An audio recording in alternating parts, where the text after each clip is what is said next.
All right, ISHR students, back to our video lecture. This is the second video in the series. I had to chop the last one because, again, due to size constraints.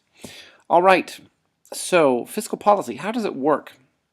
As you know, fiscal policy, as we said earlier, is a demand-side policy. It impacts aggregate demand.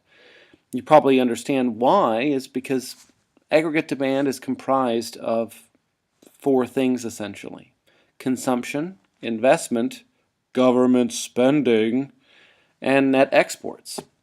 And so government spending, if the government increases spending or decreases taxation, this will cause AD to move to the right. And hopefully this will lead to economic growth and a little bit of inflation. During times of recession, so for example, as you see AD1 in both diagrams below, if we were at AD1, we would have what's known as a recessionary gap. We would be having decreased GDP and either lower levels of inflation, disinflation, or maybe even deflation because of a recession. Maybe the recession happened to a decrease in consumption, a decrease in consumer income. Maybe it happened to a decrease in investment. Whatever reason it happened, we have a recession. AD shifted to the left, and we have cyclical unemployment. We have a lot of problems.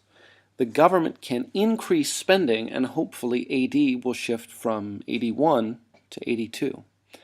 Alternatively, they could also decrease taxation. So if they decrease taxation, then consumers would have more disposable income and probably would buy more goods and services, shifting 80 to 82, or 81 to 82. Same with government spending. When the government spends more money, they're buying more goods and services. So again, that shifts AD as well. So again, if we had a recession, the government might choose to spend money to stimulate AD and move it to the right. This is, again, one of the methods in which the government uses fiscal policy to help achieve macroeconomic goals. On the other hand, if we had really, really high levels of inflation, the government might acknowledge that, wow, inflation is really, really high, and the prices of goods and services are really, really high. We need to sort of put downward pressure on inflation. They could use what's called contractionary fiscal policy, which is when the government might decrease government spending or increase taxation. And if they were to increase taxation, consumers would have less disposable income, and then they wouldn't be able to buy as many goods and services, and so AD would shift to 82. And as you can see, GDP went down, but so did inflation. And so again, this could be a policy that puts downward pressure on inflation in order to get it under control. Another example would be decreasing government spending. If the government spends less money, then it'll be demanding fewer goods and services, and AD will shift to 81 to 82, and again we'll have downward pressure on inflation. So again, there are two types of fiscal policies: expansionary and contractionary. Expansionary, again, would be when we increase government spending or decrease taxation to stimulate AD to move to the right in order to promote economic growth and maybe a little bit of inflation. Or contractionary policy, where we decrease government spending or increase taxes to cause AD to move to the left to lower the pressure or lower the pressure, the strain on inflation, to lower inflation. Again, these are the ways that the government typically uses taxation and expenditure to impact AD. Okay, fiscal policy and growth. The government spends money and it uses taxes usually to promote growth and stable inflation. But in addition to that, it can use fiscal policy to lead to economic growth. And this kind of relates to our previous chapter on economic growth. Remember, economic growth occurs when the factors of production improve in either quality or quantity, leading to a shift of long-run aggregate supply. And that usually occurs due to increases in productivity. And so if the government uses fiscal policy to attract investment, maybe they lower corporate income tax so that companies see those lower levels of taxes, and they decide, oh, might want to start a business right now. Or maybe foreign companies see, oh, there's really low levels of corporate income tax in that country. Let's move from our country to their country, or whichever country we're talking about, because of those low levels of low levels of taxation. Again, that can attract investment. The government could use the money to be spent on capital goods, physical capital goods, things like roads and bridges and infrastructure. And infrastructure could be everything from not just a road and a bridge, but utilities like clean water, power, steady, stable, green energy, all sorts of different things. And so again, when the government spends money on these things, it might attract foreign investors. It might attract or improve productivity, which would improve economic growth. Finally, they could spend it on human capital, things like education and retraining. If human workers are better educated or have better, more appropriate skills and training, their productivity will probably be increased. And all of these things, whether it's lower tax rates for companies, whether it's spent on capital goods, infrastructure, or education, all of these things make it more attractive for firms to want to invest in a country when they see that there's an educated group of people or educated labor force, that they have good roads and good power and clean water, when they have low levels of corporate tax rates. Firms will want to increase their operations, or maybe expand their operations in that country, leading to increases in production and hopefully economic growth. So again, economic or fiscal policy can lead to economic growth if it's spent in the right way. But again, a lot of times governments in general don't spend money that responsibly. There's a lot of waste associated with government spending, where the government just does not very effectively use the money that that they receive from taxes and from privatization. So you probably hear your parents complain, or maybe your friends complain about different government programs that just seem very wasteful, where the government is not making very good use of the money, or maybe it feels like certain groups could be exploiting government spending or government spending programs, whether it's firms that are trying to get out of taxes, or maybe it's different groups of people that receive certain benefits from the government. Maybe it seems like they're taking advantage of those benefits. And so that's just, I guess, an important note. Okay, we said we'd talk about automatic stabilizers. What are they? How do they work? And generally, automatic stabilizers are good. They are a positive thing related to fiscal policy. And it's almost, when I think of automatic stabilizers, I think of your autonomic system in your body, like your heart rate and your breathing. You can't control them. They just kind of go automatically.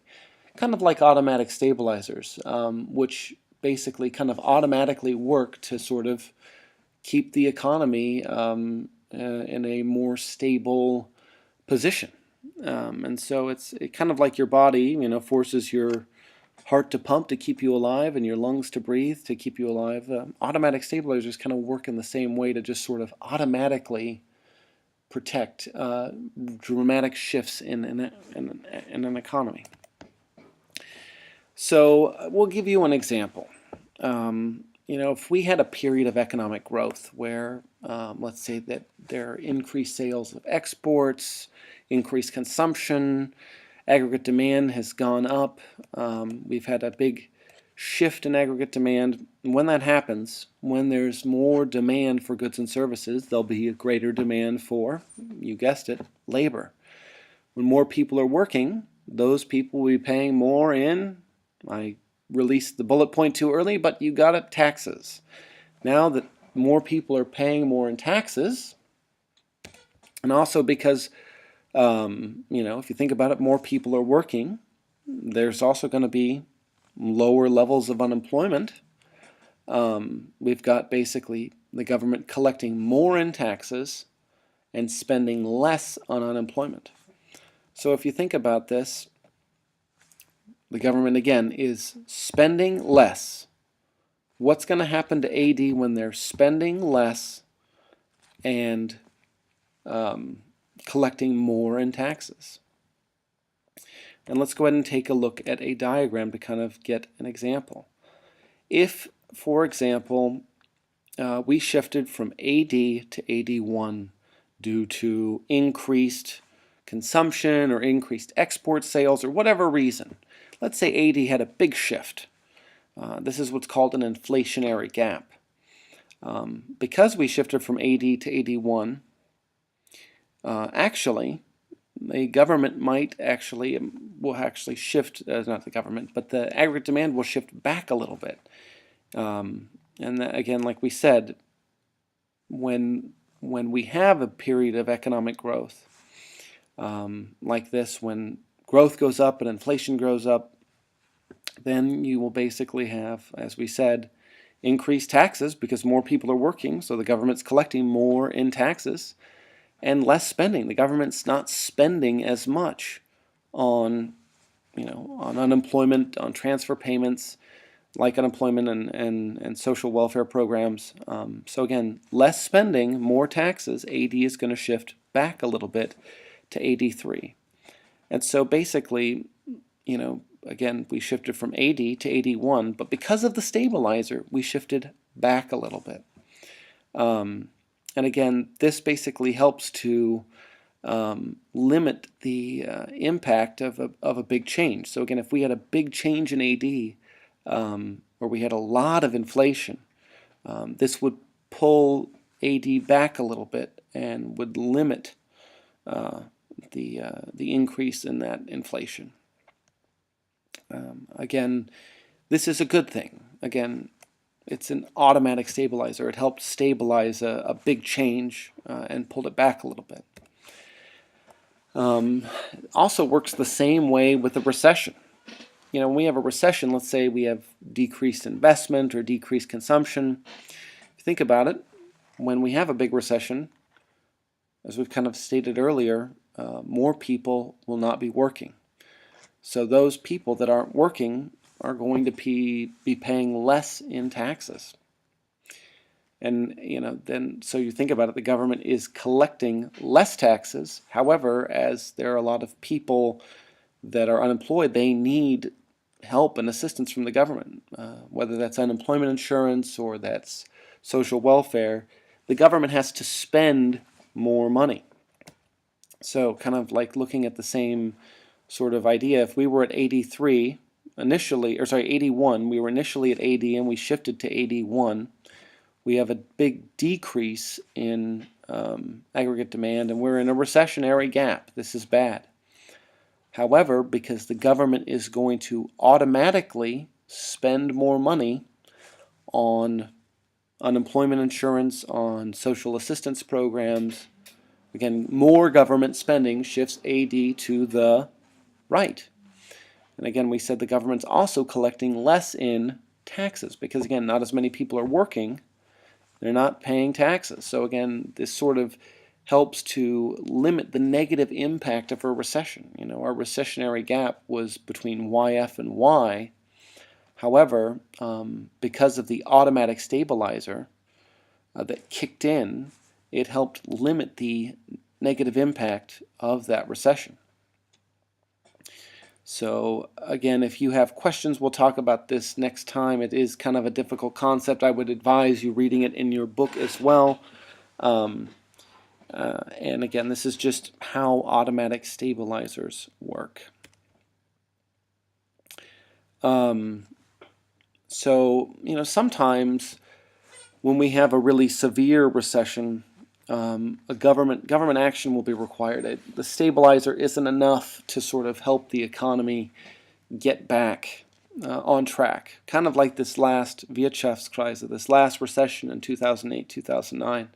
A lot of governments increased their government spending in order to sort of motivate economic growth because GDP was going down for a lot of countries.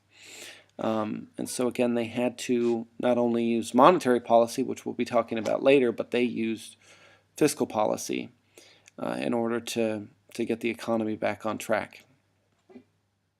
The government will, use what's called discretionary policy, basically a new policy, a new bill, a new law that will hopefully stimulate aggregate demand and hopefully get the economy growing again. This is when, an example of when the government might intervene. So this is just kind of a quick review point, but you remember the difference between the neoclassical and the Keynesian curve.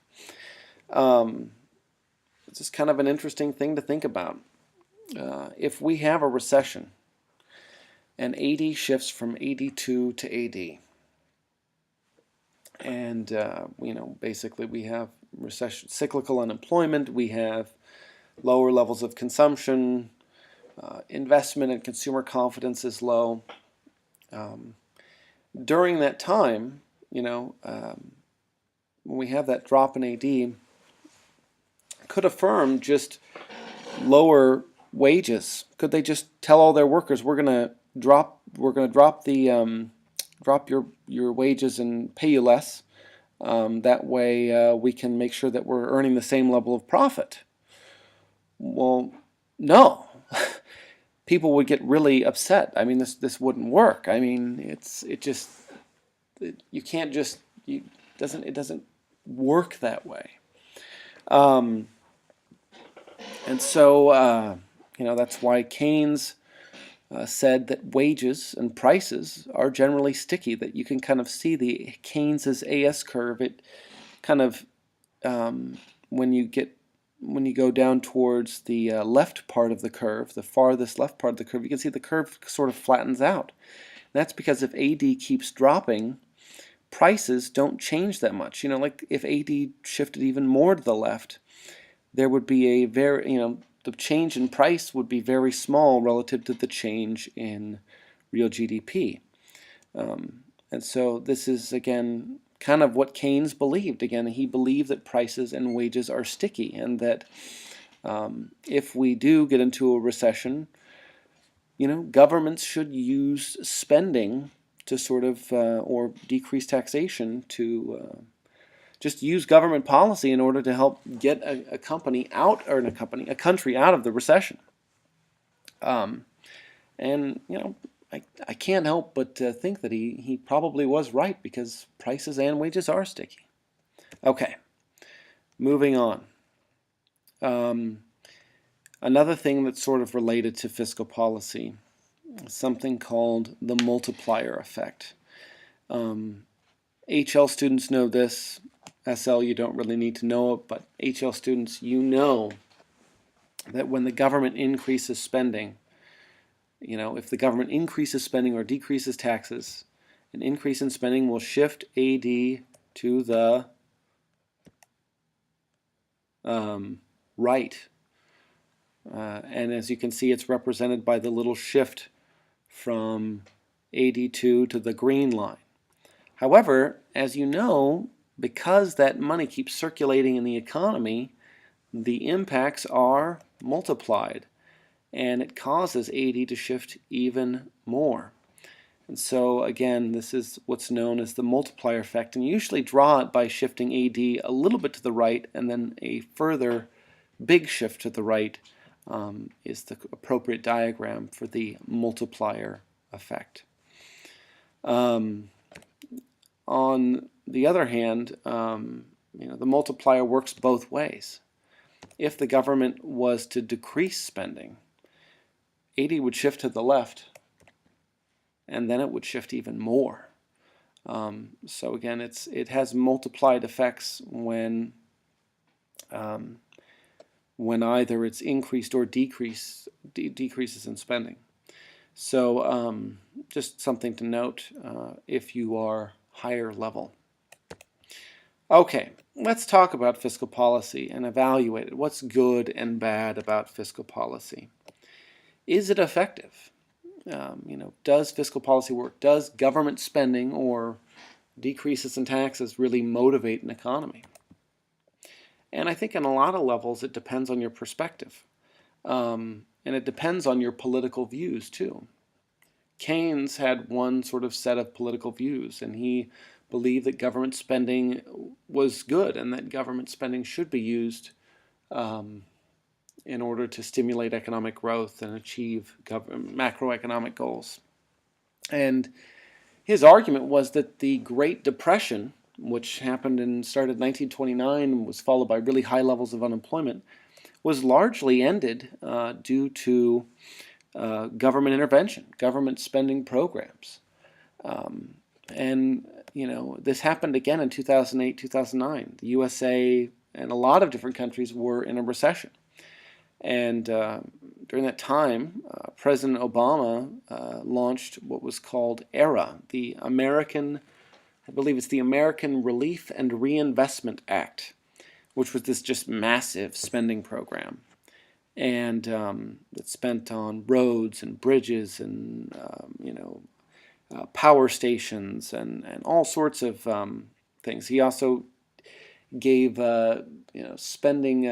He had a program called Cash for Clunkers, where if you bought a new car that was more environmentally friendly or had a certain rating for efficiency or green rating, then you could trade in your old junky car and get extra money from the government in order to buy a new, more environmentally friendly car. And this was a program that was trying to get people to spend, and these programs worked. The United States is no longer in a recession, and this was largely effective. So if you wanted to use this in your paper, you could mention the Great Depression, or you could mention ERA, A-R-R-A, not era, the time, the unit of time, in your paper.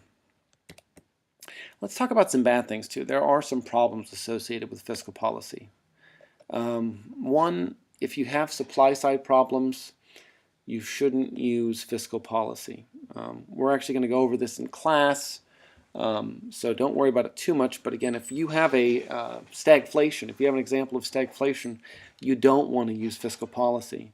Because again, you're just going to have really, really high levels of inflation when you correct stagflation with fiscal policy. So you don't want to use that. Next, crowding out. This is a problem that's associated with fiscal policy. If a government's in a recession and they decide that they want to use spending to get out of the recession, they during a recession there, as we've said earlier, they're earning less in tax revenue and they're spending more. So the likelihood that they don't have a balanced budget is probably pretty high.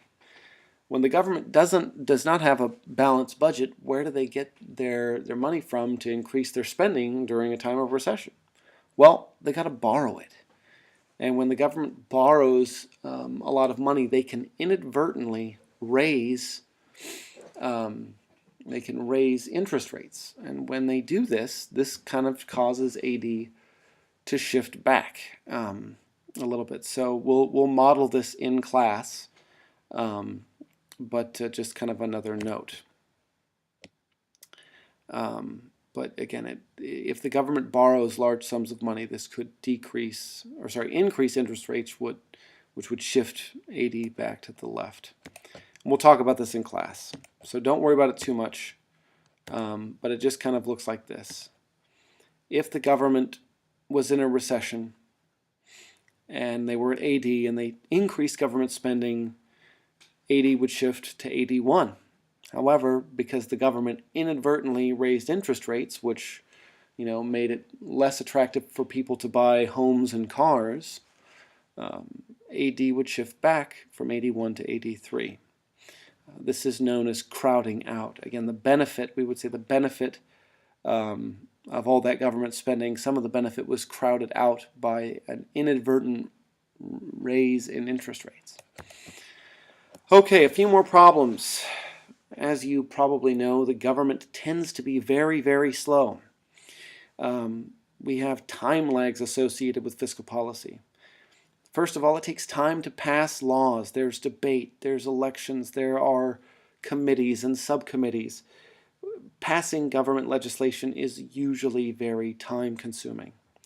It takes a while for the impact to actually take place. For example, the ERA program, after they instituted, they had to it took 3 or 4 years for them to wait and see if it actually worked, and then another couple of years to analyze the data to actually see if it actually brought about positive economic activity. And it was effective, but it took 3 or 4 years for those effects to really take place. So again, it's slow in terms of impact and administration, just getting it into action. Good things, though, about fiscal policy is that we gave you a couple historical examples of where it was effective. As we've previously covered, the impacts of government spending can be multiplied, which is good. And that we've given you a couple historical examples of where government spending did help a country get out of a recession. One other thing to note about the last example that we talked about, ERA, crowding out did not occur as a result of that government spending. So it was actually, it's another good thing. So again, these are some strengths and weaknesses of fiscal policy. Actually, we're done. This is the end of the video lecture. I would just challenge to see if you know how do automatic stabilizers work. How does the government use fiscal policy to get out of a recession? What is crowding out? And what are 2 strengths and weaknesses of fiscal policy? So why don't you see if you can, again, answer some of those questions. Automatic stabilizers, how does the government use fiscal policy to get out of a recession? What is crowding out? What are a couple strengths and weaknesses? See if you can't write those down just from memory. If not, go back through, watch the video again until you get it. Again, we'll have more on this when we get into class. All right, thanks for watching. Take care. Au revoir.